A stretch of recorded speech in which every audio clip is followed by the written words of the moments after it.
Benjamin Netanyahu has accused Iran of lying, big time, about its nuclear program.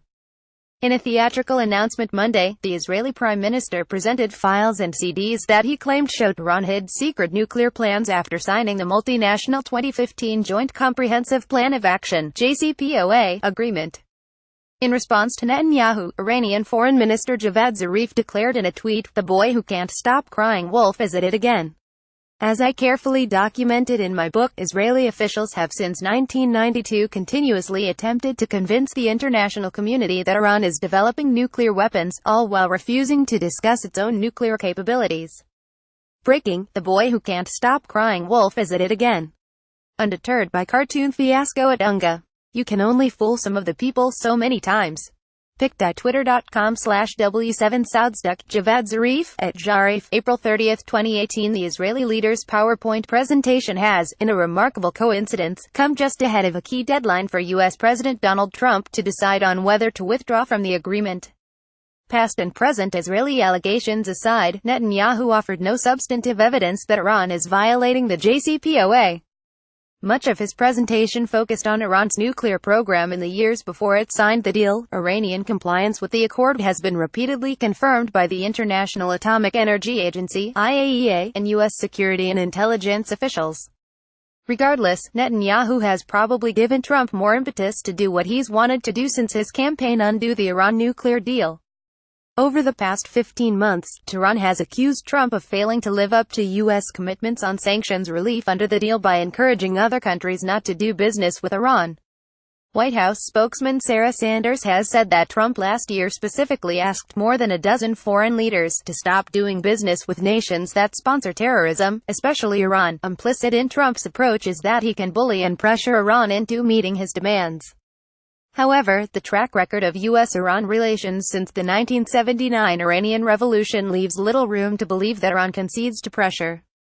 As a former Iranian diplomat who served as the chairman of the Foreign Relations Committee of Iran's National Security and spokesman for Iran's nuclear negotiating team, I know from first-hand experience that Tehran responds to pressure by doing everything it can to produce leverage for itself. The modus operandi of Iranian leaders when it comes to addressing pressure is to become inflexible, steadfast and retaliatory. This was evident during the nuclear dispute from 2002 to 2015, when in reaction to the long-standing U.S. demand of zero uranium enrichment on Iranian soil, Iran greatly expanded its nuclear program. The key to the July 2015 nuclear deal was not U.S. sanctions, but the United States accepting Iran's bottom line, acknowledgement of its uranium enrichment program and nuclear fuel cycle infrastructure. The Iran-Iraq war is also testament to the fact that Iran does not buckle under even the most egregious pressure. During the brutal 8-year conflict, Iraq's Saddam Hussein was supported by most global powers and regional Arab states. U.S. assistance to Saddam included intelligence sharing and helping Saddam acquire chemical and biological weapons precursors, weapons he used to devastating effect on Iranians and his own Kurdish population. Nonetheless, Iran emerged from the war with its territorial integrity intact. If Trump withdraws from the JCPOA, he should not do so thinking Iran is vulnerable and in dire straits. Contrary to the perception of some in Washington, Iran's key economic indicators are strong and growing. Its GDP grew 11% last year, average real per capita income is on the rise, and the price per barrel of oil is hovering around $70 and on an upward trajectory. Politically, President Hassan Rouhani seems secure after being re-elected with a significant margin over his nearest rival last May. Importantly, the protests that rocked parts of Iran some months ago should be seen in the context of ever-competitive Iranian domestic politics, along with genuine economic grievances derived from dashed expectations regarding the benefits of sanctions relief and subsidy reforms made in Iran's national budget. However, it is vital to understand that such protests are not indicative of imminent widespread turmoil or unrest. I was in Iran during this period and witnessed firsthand the disconnect between how the protests were covered in the West and the reality on the ground.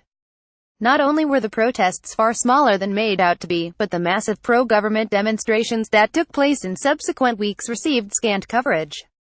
Iran is also far from isolated on the international stage, maintaining amicable ties with Europe and increasingly strategic relationships with global powers such as China and Russia. Rouhani recently paid a state visit to India, where he signed numerous trade agreements, and has traveled to Russia and Turkey in recent months. Trump would be committing a major strategic miscalculation if he believes that withdrawing from the nuclear deal leaves Iran with no options but to continue abiding by the agreement. Rather, Tehran's adherence reflects the strength of its commitment to its international commitments and eagerness to build confidence with Europe and other international partners. If Trump withdraws, Iran could use the deal's main dispute mechanism to refer U.S. non-compliance to the UN Security Council. That would isolate Washington and needlessly set it on a path of dangerous escalation with Iran. Abrogation of the agreement could also allow Iran to justify ramping up its nuclear program. The end state to Trump's approach on Iran could very well be war. Such a conflict will not only portend devastating consequences for the United States and Iran, but further destabilize the Middle East as it tries to move on from the scourge of Islamic State. However, Trump has a policy alternative: diplomacy. The diplomatic option is possible today and does not require aggressive posturing to be successful. If Trump really wants bigger deals with Iran, he should build trust by properly implementing the JCPOA, and then engage Iran with respect and not insults. Said Hossein Mousavianis, a Middle East security and nuclear policy specialist at Princeton University and a former head of the Foreign Relations Committee of Iran's National Security Council.